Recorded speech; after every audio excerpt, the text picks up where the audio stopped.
That not as someone that's testifying here, but introducing a video, as I understand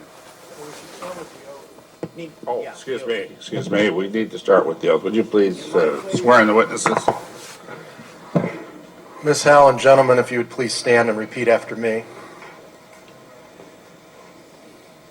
I do hereby affirm that I will tell the truth and nothing but the truth to this committee today. Thank you. Yes, and this is what's been, well, this is the, as I understand it, the Truth Embargo panel. Is that a fair statement of this panel? Great. And I'd like to call upon Stephen Bassett to, I know, well, to say just or a couple do of opening remarks. opening remarks and a film, as I understand it? Yeah. Yeah, thank you. Go ahead. The reason I asked for the committee's time is that what comes next is a little more, how would you say, nuanced and complicated, because it's not a person here. It's going to be a video. Now, this is a judgment call. Obviously, we prefer to have an individual here testifying under their own name. In this case, we're going to have a 15-minute video of someone whose name is not going to be used, though his countenance will be used. In a sense, this video represents the many, many, many, many individuals out there who could not come before a committee like this, who want to talk, but it's difficult. The vast majority of individuals who have interacted with this issue while working for the government, going back to the 40s, took the information that they had to their grave and did not talk if they were told not to talk. That's fine, and that's perfectly okay. Some have, some haven't, some have been conflicted. This gentleman posed a decision, meaning, do we do this or not? Do we run this video? And ultimately, the decision was mine, and mine alone, to do this. No one else within the organization. This individual is in extremely poor health and probably will not be with us much longer. The reason that the individual does not want the name used is that the story is quite powerful, his intersection was quite powerful, and he's received numerous threats from his government not to talk. It has been a while since the last threats were issued, which included his family, but and I think times have changed, but we understand that just because I feel that way doesn't mean that he feels that way, and he's still concerned. Fine. But he wanted this testimony to be presented. We agreed, and that's why you're going to hear it today. And probably the key thing that made the decision to go ahead with showing this video, and by the way, we want the lights to be dimmed definitely when this video shows, so that's not washed out. So we will be lowering the lights in the house for the video, is that as it happens, he has been interviewed by 2 researchers, and they are here at the table today. Moulton Howe interacted with this gentleman almost 14 years ago when he was thinking of coming forward, but then backed away due to threats to his family and himself. And then recently, Richard Dolan interviewed him. And so that gives us a very strong perspective and ability to, quote, address the video, what it means. But ultimately, I would like to say this, that what you see in this video is the intersection of the human aspect of the truth embargo and the policy of the truth embargo. There are consequences, people are affected, and that's just the way that it is. There's also fundamental important testimony here, and I should also add that this is 15 minutes of many hours of interview. There is a lot more information than this. However, we have no desire to, quote, press to get that out. We don't want this gentleman to be vetted. He wants to finish out his life in peace, well and good. So I leave it to the audience to judge the value of this video and obviously the veracity of it. Each person will come to their own conclusion. Thank you for your time.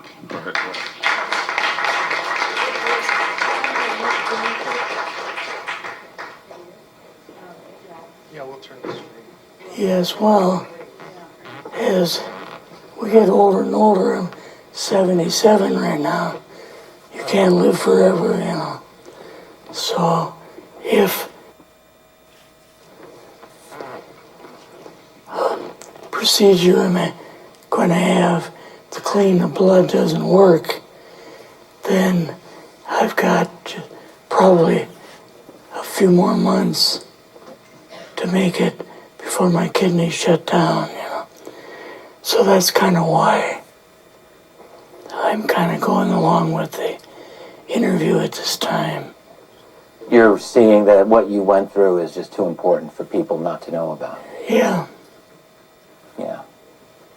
Can you just, can we start at the beginning with your military career and just walk through what exactly your experiences were? Was drafted into the military and got into the U.S. Army. After that, I was sent to the Signal Training Center in eastern United States.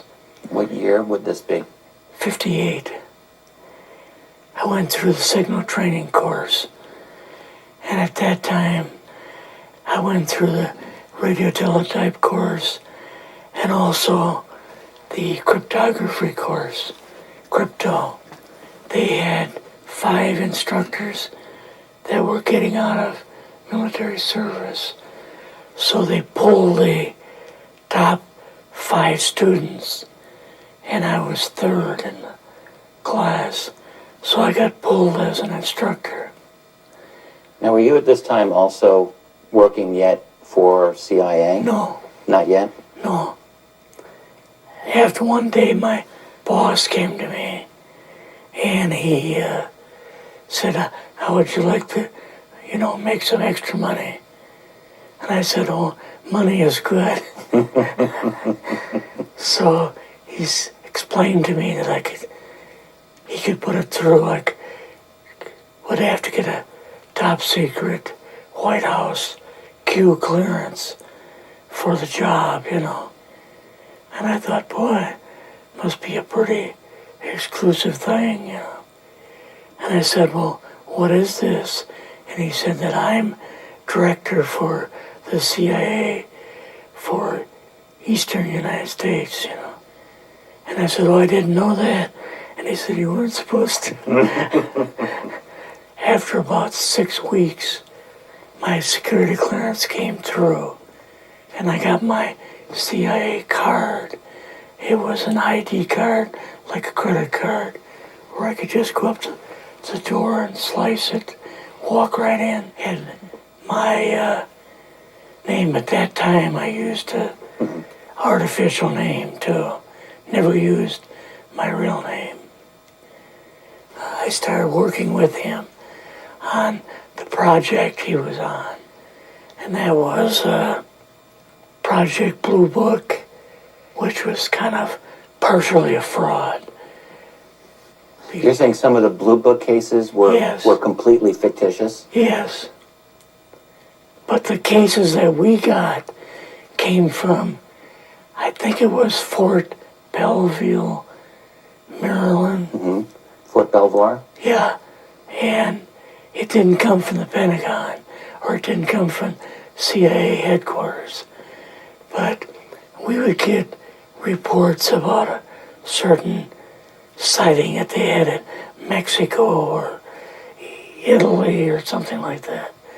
And then we had people that would follow through on it, that would go out and interview the people to see if they were nutcases or if it was real, So they'd be going overseas frequently?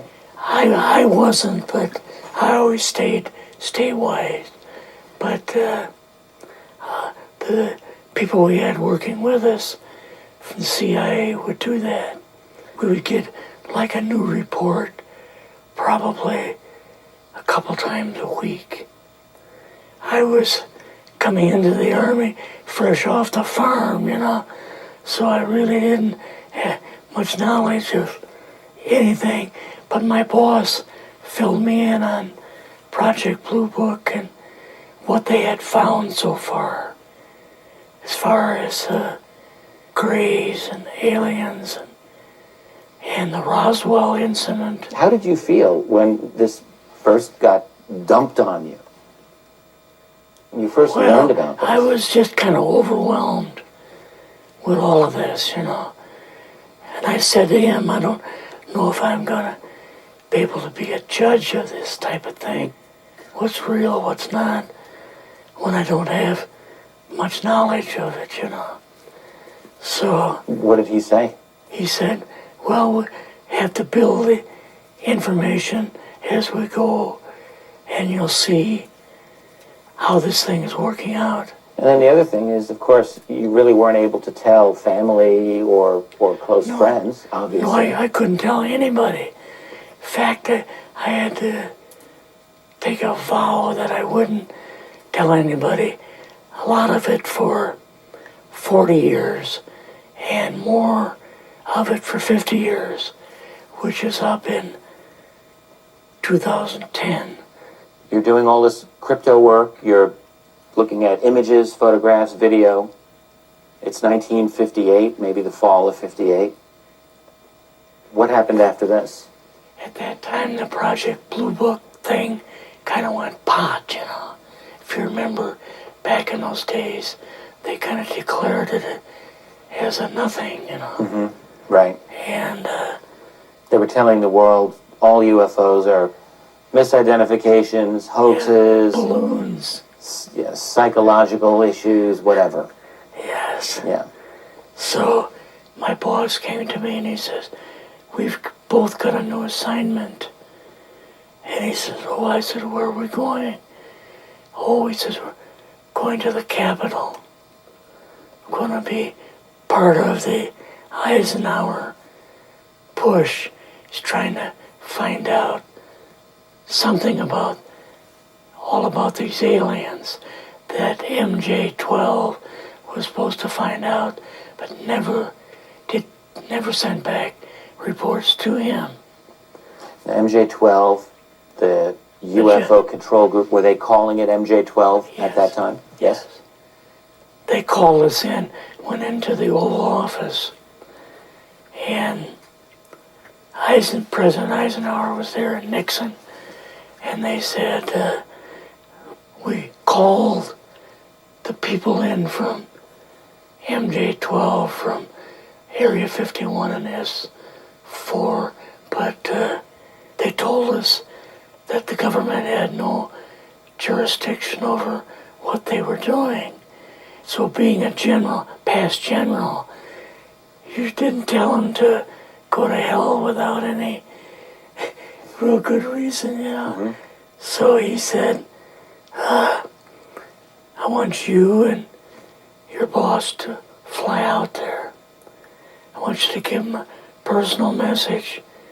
And he says, I want you to tell them, whoever is in charge, tell them that to get in, they have this coming week, to get into Washington and to report to me. And if they don't, I'm going to get the First Army from Colorado, and we're going to go over, we're going to take the base over. I don't care what kind of classified material you got.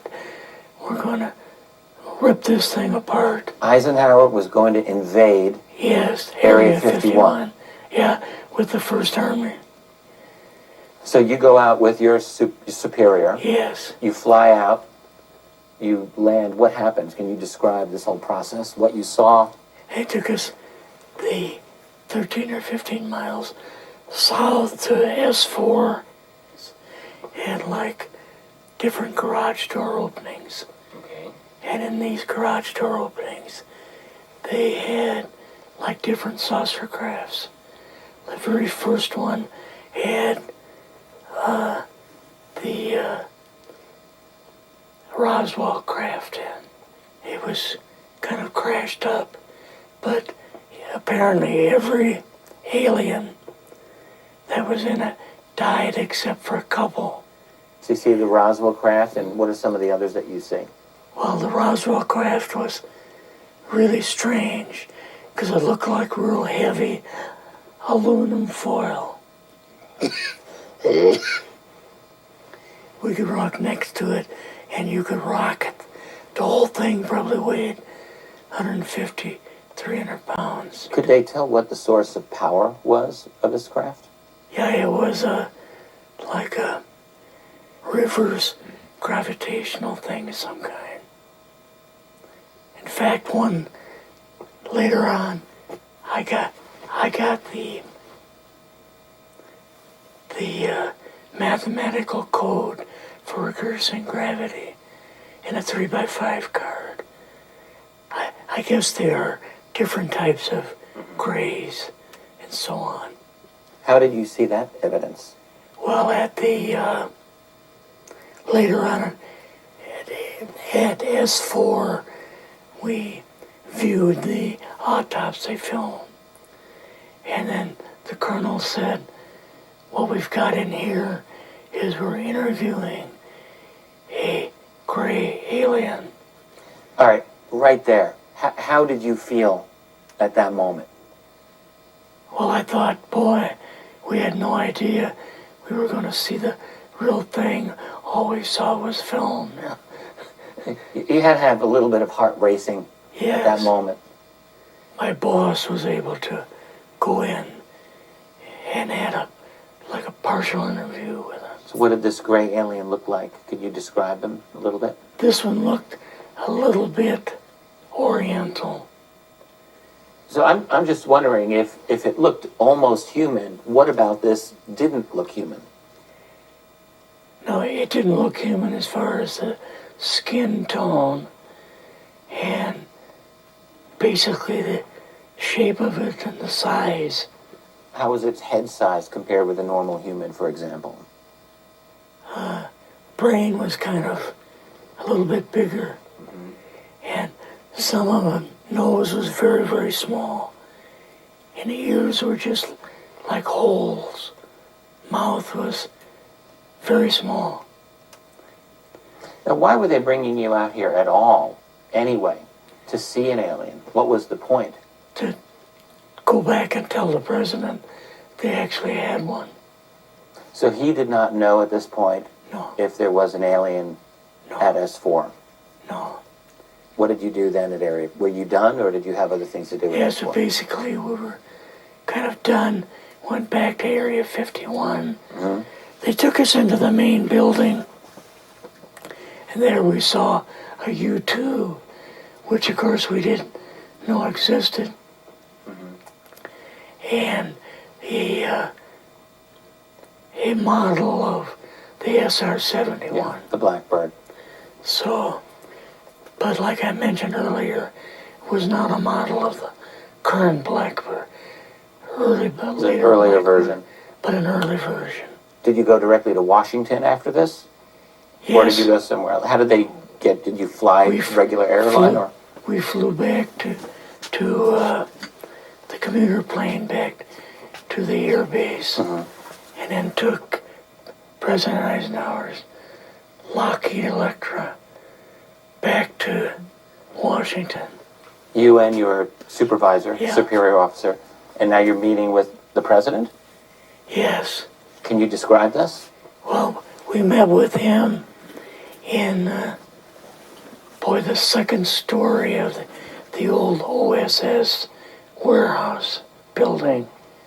And Eisenhower and Nixon were there, and also Hoover was there. So he asked us what was going on, and we told him about the alien and the whole situation, and the black projects and so on, and he was just totally shocked. He appeared for the first time to be worried, like he was worried. I would think that Eisenhower would, he certainly knew that flying saucers were real. Yes. He knew that there were aliens. So I guess I'm just wondering, what would he have been, really surprised about? Surprised about the black programs. Eisenhower said, gotta keep this thing completely secret. Can't talk about this. Your actual name is, the name you grew up with, that was a different name than what you had in the... I never used it in the CIA at all. Now, what about today?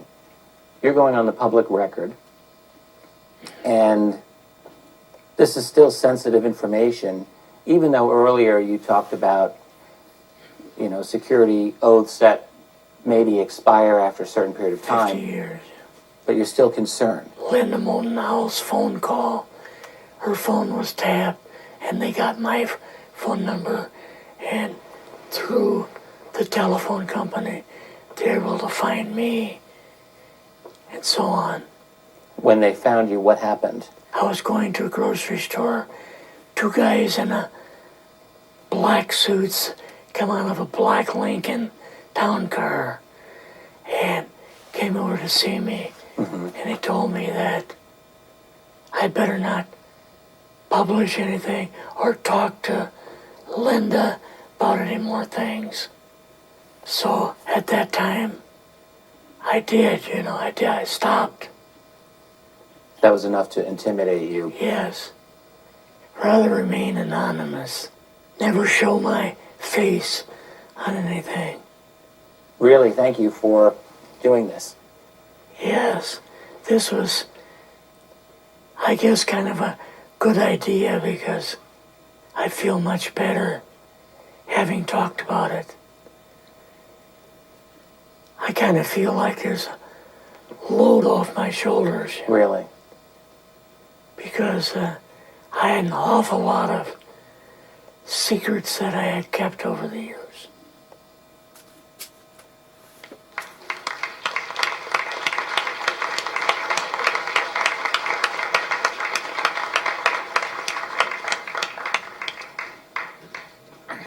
I'd like to now hear from Linda and Moulton Howe.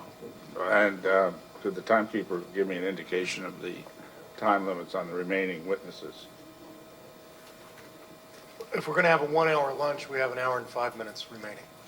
Okay, so If we don't want an hour lunch, we have 2 hours and 5 you minutes usually been remaining. calculating out the mouse. Go ahead, you've got 10 minutes. In the summer of 1994, I spent 3 days and 3 nights in that gentleman's home. No one on the planet knew where I was, not my family, not anyone. I recorded 11 90-minute audio tapes with him. I knew that I was in the presence of somebody who was telling the truth to the best of his ability, and that the military cover of levels of intelligence in this country has been used for a very long time. On the surface, he was a cryptologist working in the United States Army.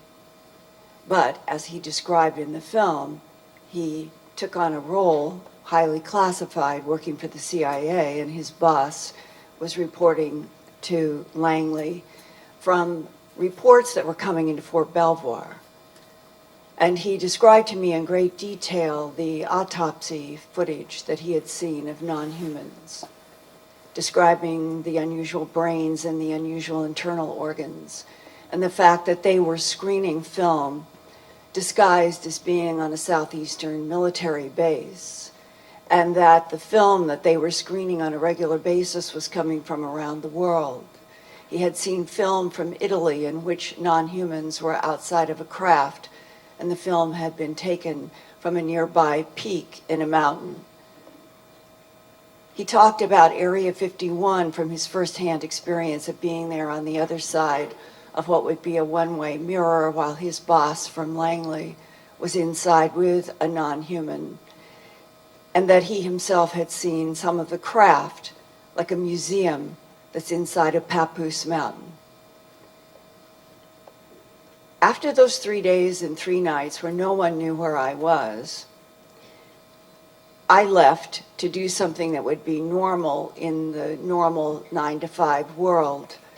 And when I returned to my home then in Philadelphia, I remember going to the phone and voicemail, and the last thing that we had agreed upon was that I would return in approximately 4 weeks with a video crew in which I was preparing a statement for him and for me to sign that I would do a videotape interview like my 11 audio tapes, and I would hold it until after his death. He thought that he was not going to live very long in '94. So I was surprised to hear his voice on my voicemail say, "Linda, my wife and I went to the supermarket after you left, and two men were leaning against our car when we came out of the supermarket. And they said, 'We want to remind you that you have been a loyal American, and we are here to tell you that you are never to talk with Linda Moulton Howe again or to discuss this subject.'" None of those 11 hours of my audio tapes would have been in the phone calls.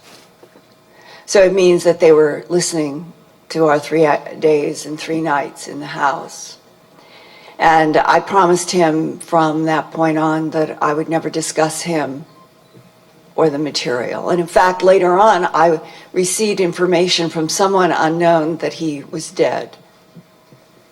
So I am personally gratified to see that he made a statement today for this citizen hearing, because he is scratching the surface of how complex this is and how military and intel people have been intimidated for not only their whole careers but their whole lives, to never tell the truth about something so fundamental as we are not alone in this universe, that non-humans have been interacting with this planet for millennia, and you have just heard from one of the firsthand. I had placed before you a prepared statement concerning truth embargo and a whole other experience that I had in Kirtland Air Force Base in 1983 that would have been a decade before being able to talk with this man. I hope that you will read it in its entirety. I know I don't have time this morning to go through it, but I can summarize that blocking truth, that we're calling the truth embargo, has been the intent of the American government's official policy of denial since 1947, when the President Truman administration decided that all information about non-human intelligences interacting with this planet should be kept from the public and media, and that includes Congress and the Supreme Court and all machinery of our government except for those designated as having, quote unquote, a need to know, and the pro words and the numbers that have gone with the few people who have had total access in MJ-12. I encountered truth embargoes repeatedly as I investigated the bloodless, trackless animal mutilations in Colorado and the surrounding region for my TV documentary special, A Strange Harvest, beginning in September of 1979. And I have provided for you a letter from United States Senator Harrison Schmitt, dated March 14th, 1979. It is attached to my statement. And it was a letter that Apollo astronaut and then U.S. Senator Harrison Schmitt of New Mexico had sent to constituents announcing a conference in Albuquerque to be held on April 20th, 1979, to discuss the ongoing and persistent problem of animal mutilations, and he wanted the Department of Justice and the Federal Bureau of Investigation to investigate. And that 1979 meeting was held, and 5 months later, in September 1979, as Director of Special Projects at the CBS station in Denver, I began what became a 9-month, 18-hour-a-day, 7 days a week investigation. And I went to Santa Fe and I did an interview with Senator Schmitt. And one of the most important things that he told me was, to my question, are you aware of any intelligence committee or any agency that you have communicated with who has told you that we are dealing with extraterrestrial biological entities as the perpetrators of worldwide animal mutilations, as law enforcement repeatedly had told me? And I remember the pause and the look on his face when he said, no, And I remember that his next words were, "But I am not surprised at your question or the implications." And his request as a United States Senator to have the Department of Justice and the Federal Bureau of Investigation formally investigate animal mutilations was blocked. He told me that firsthand.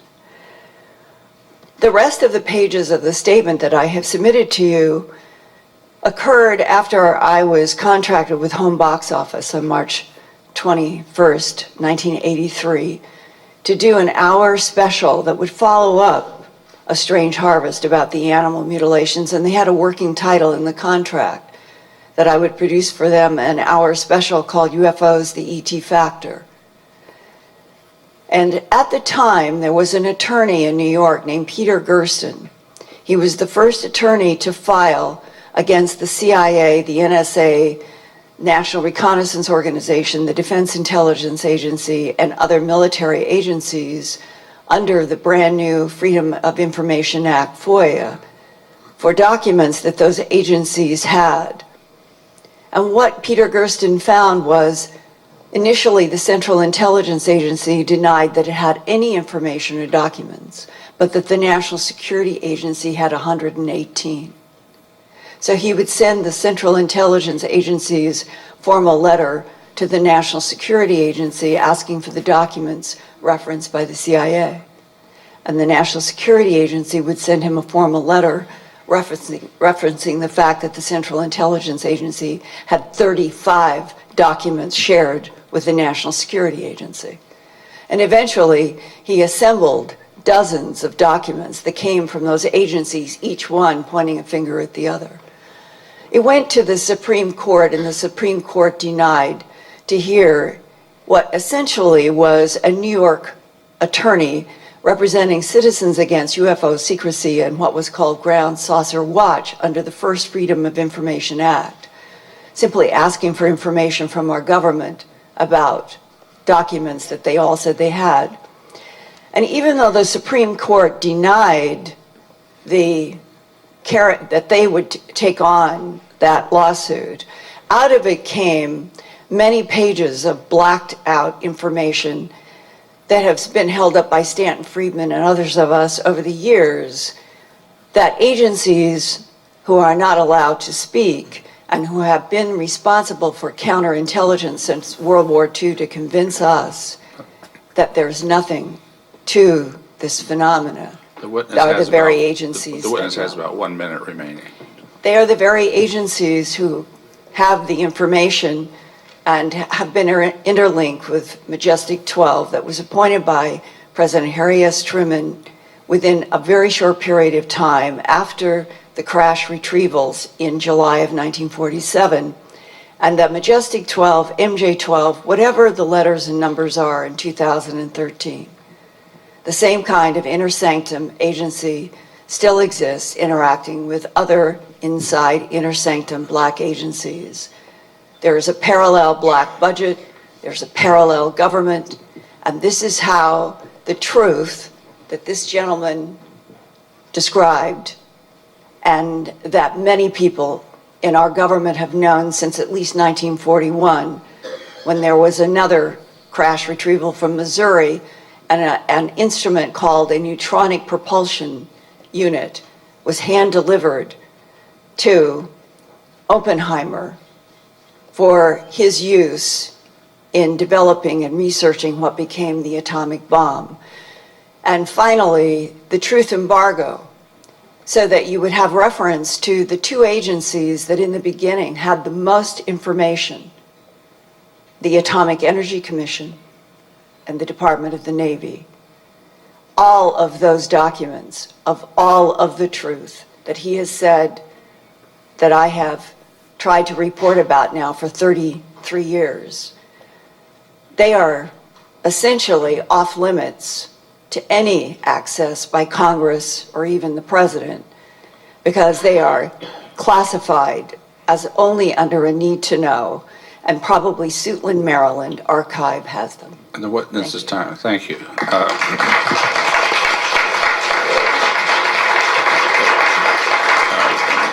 I'd like to Now, the panel will hear from Richard Dolan. You have 10 minutes.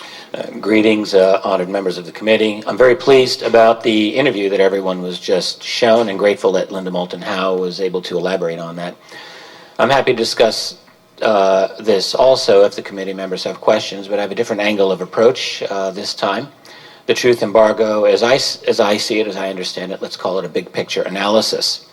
I would start by saying one of the striking things about UFOs is simply the discrepancy between the quantity of astonishing sightings we have on the one hand and the lack of responsible treatment of this by our major media, also our academic and our scientific institutions, and indeed our political system. This is a shame because there's very good research that's being done every day.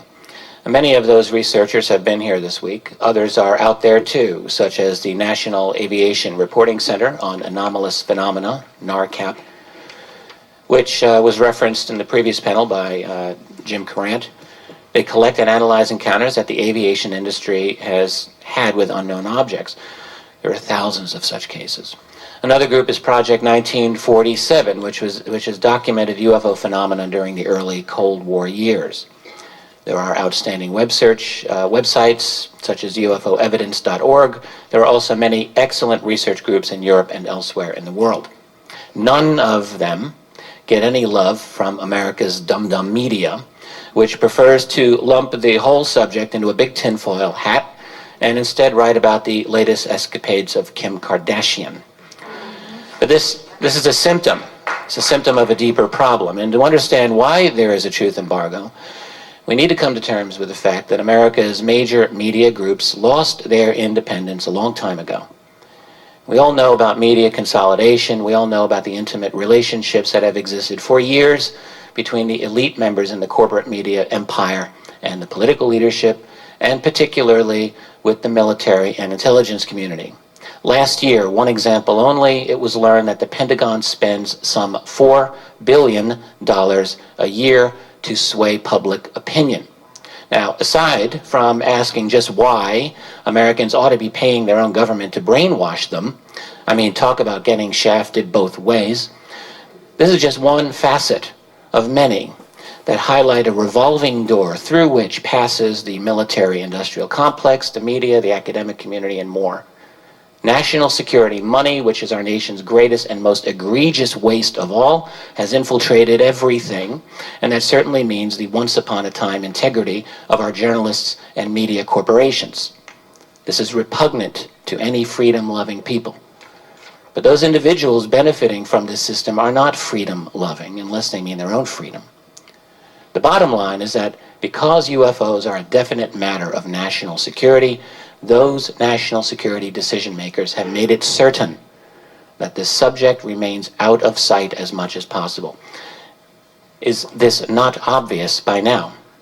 Now, why would they do this? Well, many reasons.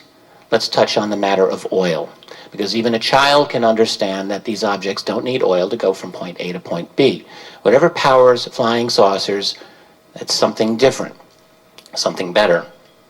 So if the president were to announce the reality of these things, how long do you think it would take before scientists openly begin to study the nature of the propulsion and power system of UFOs?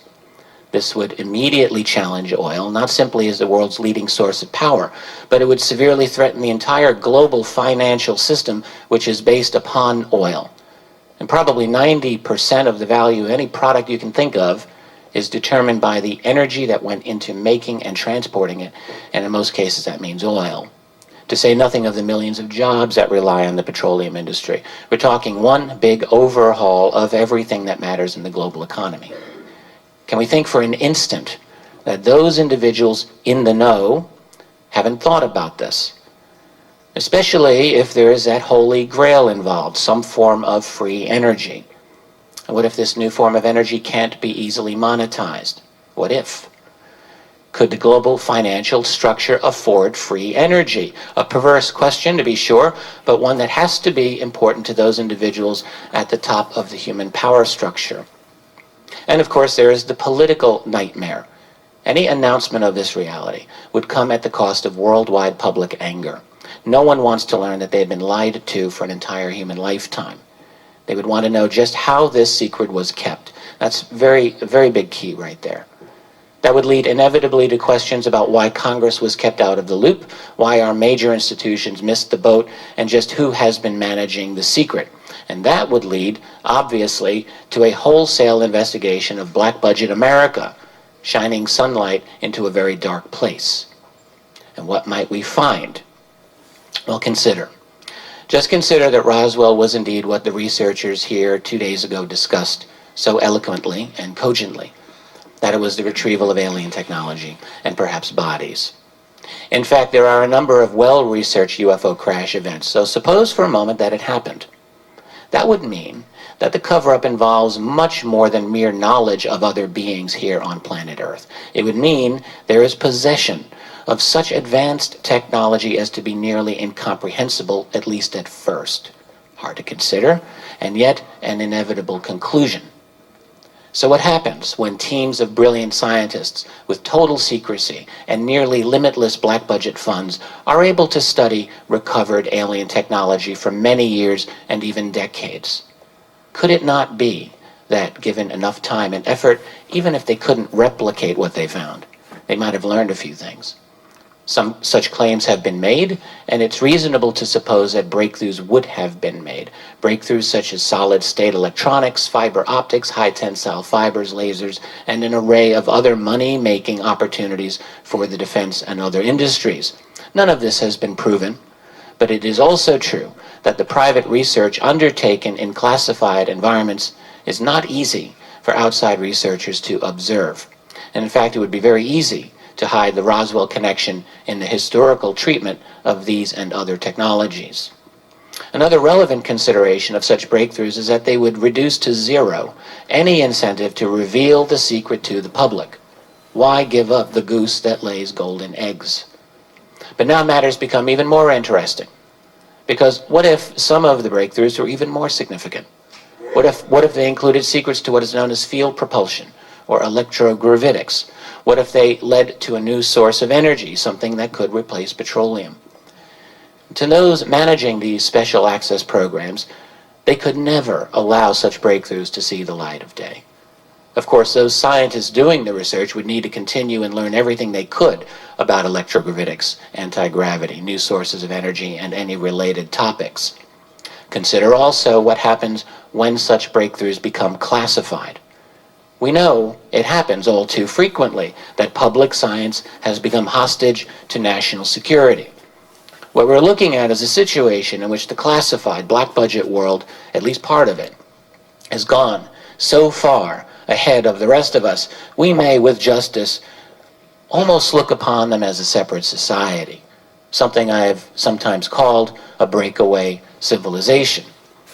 How far ahead might some of that classified world be? Those of us on the outside trying to peek in can only make educated guesses or investigate occasional leaks. My own conclusion, at least for now, is that they are very far ahead indeed, with the ability even to enter and leave Earth orbit with much greater ease than people suspect, perhaps a clandestine space fleet, most likely a significant built infrastructure, a large portion of which is deep underground, and even, why not, possible encounters with non-human intelligences. Why would that be so impossible? To what extent would such a group even answer to the President of the United States? Do they rather answer to private, international, financial powers, which basically is how the whole world already operates? I had a long conversation once with a retired senior intelligence official. He had given briefings to... I hate to interrupt. The witness has about 1 minute. I just want... I have 1 minute left. Thank you. This gentleman had given briefings to President Reagan. This man knows a very great deal about UFOs and told me that he had spoken to 18 former presidents, CIA directors, and DoD secretaries about UFOs after their retirement. Their attitudes fell into 3 categories. One group, roughly 3 or 4 of them, said essentially, "What's wrong with you? Why waste your time with that nonsense?" Another equally small group made it clear that they had been briefed on the matter and knew that it was serious. But the largest group, at least half of all of the individuals who had been at the pinnacle of power, had said, "You know about UFOs? I would love to know about that, but got nowhere. Can you share what you know?" In other words, our top political leadership, with a few exceptions, is locked out of this subject because they come and go. But the program managers are lifers. They seem to answer to someone else. Recall the words of the late Senator Daniel Inouye from 1987. There exists a shadowy government with its own Air Force, its own Navy, its own fundraising mechanism, and the ability to pursue its own ideas of national interest, free from all checks and balances and free from the law itself. He was on to something. And the witness, thank you. The last two witnesses have been particularly good at keeping it right within the time limit. We sure appreciate that. I'm going to reserve my time. Each member will have 5. Oh, I really apologize to Mr. Torres. I'm sorry. Been watching timers and things so much. Jeffrey Torres, you got 10 minutes. My pleasure. Well, good day to everybody. My name is Jeffrey Torres. I'm not going to talk about myself much. I'm a veteran. I served the United States Air Force. I'm talking here today about my father. I'm the son of Major Moulton John Torres. My father served in the U.S. Air Force from 1951 to 1971, and regrettably, my father cannot attend this hearing as he is now suffering from ill health directly related to combat from the Vietnam War. I told him before I left that I was coming on his behalf, and he expressed his deep gratitude that I was coming here today to testify and tell you folks his story. First of all, I would like to give you a brief history of who my father was and his accomplishments. Dad earned a bachelor's degree in general engineering with a minor in chemistry, and he completed his master's degree in aerospace engineering from University of Oklahoma in 1961. His military career was spent over the span of 20 years. Dad served as a fighter pilot, flying the F-86D, according to him, the best airplane ever made, as well as the F-100. He was a decorated pilot, achieving the title of USAF Command Pilot. Dad flew over 300 combat missions in Vietnam as a forward air controller in Vietnam. He received 13 air medals, including the Distinguished Flying Cross. And I know firsthand that he was even put in for the Air Force Cross, to which he denied because of political reasons, which we'll not get into here. My father attained the rank of major, as well as during his career he also worked with NASA as a chief of range control for the Gemini and Apollo moon missions.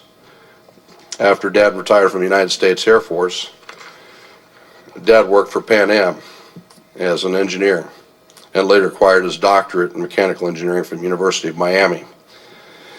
My father's last job was as a professor at Florida National University, teaching engineering. During his tenure at FIU, he invented a chemical encoding process using a polymer to prevent catastrophic metal fatigue on aircraft and received a patent for that process. Dad retired from FIU in 2004. So now we'll go on to Dad's story and the event that happened. I will go into some details he shared with our family, but before I do, I want to point out something here, that my father, he kept his secret for over 50 years. He never told anyone, and he honored his oath to this country. And he never had the chance to tell his story to my grandfather, his father, who he loved very, very much. And I've never seen my father cry until this story broke. Sadly, my father kept it all from everyone, including us and my family. Not even telling his father's story when he was the closest man that he ever had. I know Dad would never have discussed this event if not for it being declassified by the Minister of Defense, Nick Pope, out of the UK.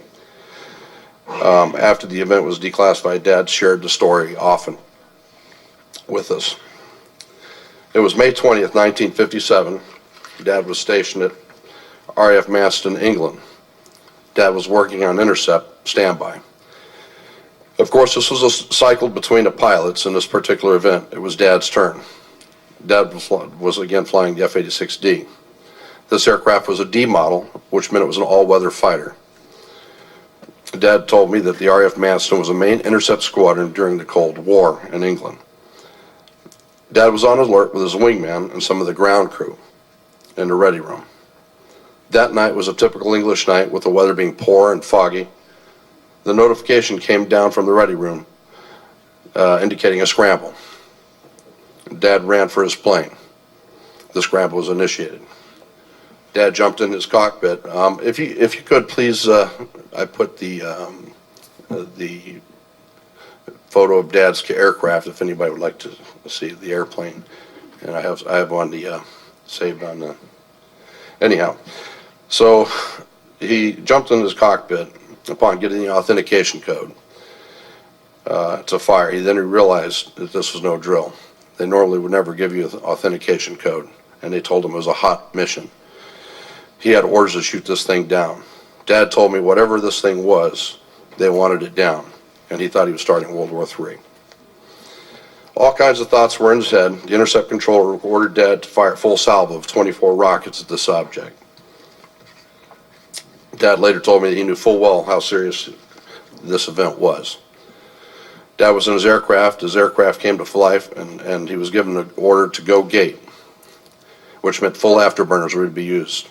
After getting airborne, Dad said, "Do you want me to continue with the afterburners?" Affirmative, go gate. In other words, they wanted him to close in on this thing, and they wanted him there fast. Dad was told to vector over to the North Sea. The object had been sighted hovering over East Ipswich. Dad told me he had a confirmation of the target acquisition from the ground radar. His jet flying with full afterburners was now headed towards the North Sea, and Dad was flying at 32,000 feet and full afterburner in heavy cloud cover with zero visibility. However, with his radar was painting a target as big as an aircraft carrier at that altitude. Dad was fast approaching the target, and the object kept pulling in front of him just beyond range. It was toying with him. Finally, he was able to get his radar lock on the object. Dad said this thing was huge, and the blip was so big that it was easy to get target acquisition. Right before he got the instruction to fire from the radar control set, the target made an erratic side-to-side movement and moved beyond range, causing Dad to lose lock on his target. The object then accelerated from 0 to Mach 10 in seconds, and Dad was unable to fire as a result. He lost complete lock. Dad told me his wingman's radar and the ground radar confirmed it as well. They had lost lock, and they were totally perplexed as to what happened. So, make a long story short, the most compelling thing Dad said was that this thing was doing things that no ordinary aircraft could do. It was defying the laws of physics, and he was convinced that it was of alien origin.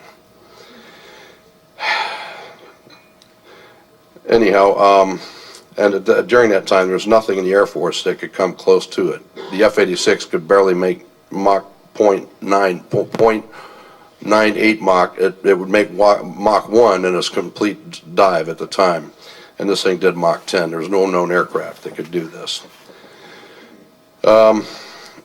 So, upon landing his aircraft, Dad was contacted by the intercept officer on a secure phone. The person on the line told him that what happened was considered classified and not to discuss this with anyone, from his wingman to his commander. He would be debriefed in the morning. Dad told me he realized how lucky he was, as if he did manage to fire at this object, it probably would have vaporized him. And off the record, he was scared shitless.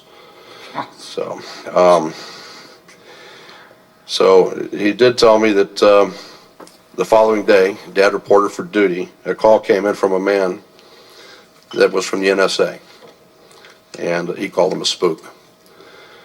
For us, it was much more personal, this whole event, because the spook came in and swore Dad to secrecy, that he would never, ever repeat what he'd seen, and it was a matter of national security. The guy showed his credentials. He locked himself in a room with Dad for about a half hour and threatened to pull his wings and everything else that he held dear, including, God knows, his family. And the witness has about 1 more minute. Okay, I'll make it short. You know, my dad waited 40 years for this, and I forgive me. I'll make it quick here. You know, guys like my dad are heroes. Guys like Edgar Mitchell. When I was a kid, I watched these guys from the side of the beach, watching the Apollo moon launches. And now we're riding with the Russians to the moon now. We can't even go ourselves anymore. And yet the media has blasphemized these great men. You know, how can they? How dare them? How dare them, and how dare everybody stay silent here when people like my dad held this secret? And people died that never could tell the secret in Vietnam. It's a shame. It's a real shame that our media is bought and paid for by the Kardashians and the corporate industries of this country and the world. And this truth needs to come out, because there's a lot of people, including my family, who suffered and ridiculed. My father got ridiculed. My brother took phone calls from ridiculing people. My dad had a PhD. What more do they want? Astrophysicists are saying these things are real, and we're being ridiculed. That's all I have to say, and help this country.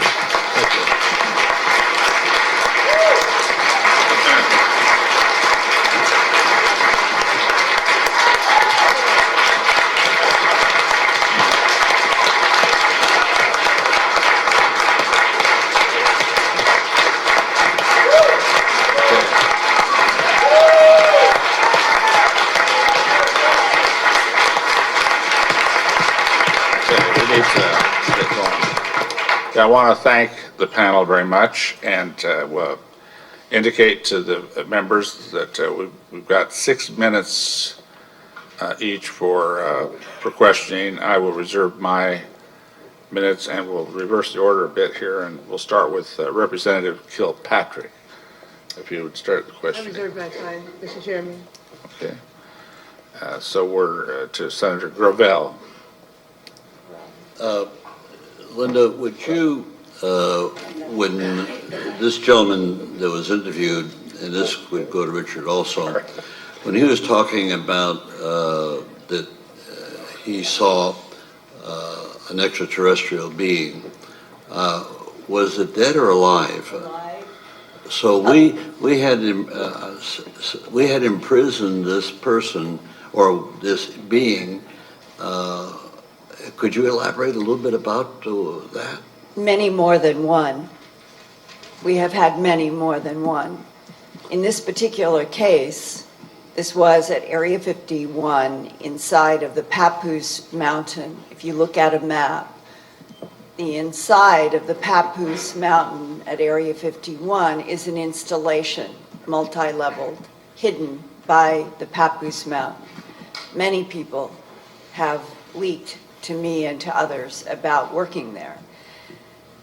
And in there are offices, as we would recognize as offices, and his CIA boss and the man in the film and a couple of others were taken to one of these offices where there was a one-way on the other side. I don't know, because it's his point of view. Was it a mirror or was it a reflective glass? But nevertheless, the man you just heard was standing on this side of the glass looking at his boss in the room with, I believe it was 2 others. And then the gray alien was dressed in something like they had tried to make it look sort of American. It had on a t-shirt, and as if they had put clothes on it right at the last minute for this meeting. And it was telepathic, and each mind in the room was communicated with telepathically. And he had a discussion later on with his boss, and the general impression was that the non-human was trying to answer their questions, but that it was very succinct, and that they asked questions such as, how many of you are here on this planet, there would be no answer. There would be other questions that were of a technical nature, and there would be no answer. And yet, on other questions, they all clearly heard telepathic information. Elaborate on telepathic information. Mind to mind. Mind to mind. I would just add, I recall the witness speaking about that, and certainly it's exactly right, Linda, that what he said to me. In terms of the one, very few specific answers this being allegedly gave, but to one is, why are they here? There was not a direct answer except a reply that we are not hostile, or thoughts to that effect. When you say telepathic, that means that the being was communicating directly, understood the way our mind worked. Now, were we able to telepathically communicate with them, or was it a one-way street? I can add something here along those lines. And then humans, by definition, live in a mental island. And we're dealing with intelligences that not only can place thoughts, images, movies, symbols directly into human minds very easily, they simultaneously upload information from human minds. And I have had the experience of talking with a man who was working for the Central Intelligence Agency when he had an interaction with one of these beings. There have been many, sir. And that his whole mission was to have the experience of the upload-download telepathically with a being under a completely non-threatening, totally organized fashion. And he told me that they had warned him that the process of the telepathic download, upload usually disables humans. Humans usually faint. And that he had the experience